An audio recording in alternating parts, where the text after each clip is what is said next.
आदाब, मेरा नाम डॉक्टर सुवर्चला है। मैं जीवा फर्टिलिटी सेंटर्स में साइंटिफिक डायरेक्टर हूँ। अक्सर जब पेशेंट हमारे पास आते हैं एक बहुत सिंपल सा लेकिन बहुत महत्वपूर्ण प्रश्न पूछते हैं, इंटरकोर्स के बाद कितनी देर लेटना चाहिए जिससे सक्सेस रेट, प्रेगनेंसी के चांसेस सबसे ज्यादा हो। तो इस क्वेश्चन को हम बहुत सीरियसली लेते हैं क्योंकि इसके बारे में आपको जानकारी लेना बहुत आवश्यक है।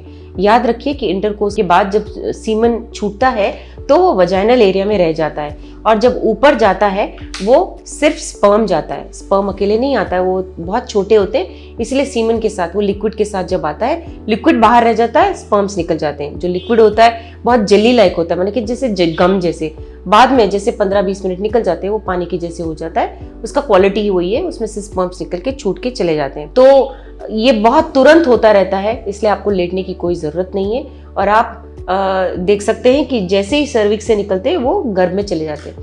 जो गर्भ होता है वो एक ट्यूब के जैसा नहीं होता है, जैसे आप खड़े हुए सब कुछ गिर जाएगा, ऐसा नहीं होता है। चाहे वो एम्ब्रियो हो, चाहे वो स्पर्म हो, कुछ गिरने के चांसेस नहीं होते हैं। वो एक सैंडविच की तरह है, ऐसे होता है। तो जब स्पर्म्स अंदर जाते हैं नीचे गिरने के बिल्कुल आसार नहीं होते। वो एंटी ग्रेविटी होते हैं, मतलब जो ग्रेविटी का फोर्स है उसके अगेंस्ट जा रहे होते हैं, एक की तरफ पहुंचते हैं, उसे फर्टिलाइज करके फिर एम्ब्रियो नीचे आता है। तो ये जो प्रश्न है अक्सर जो पूछा जाता है कि कितनी देर लेटना चाहिए, इसका जवाब है कि आपको लेटने की कोई जरूरत नहीं है। जो स्टडीज बताते हैं जो लेटते हैं और जो नहीं लेटते हैं उनमें सक्सेस रेट एकदम समान होता है, कोई अंतर नहीं होता, इसीलिए लेटने की कोई आवश्यकता नहीं है।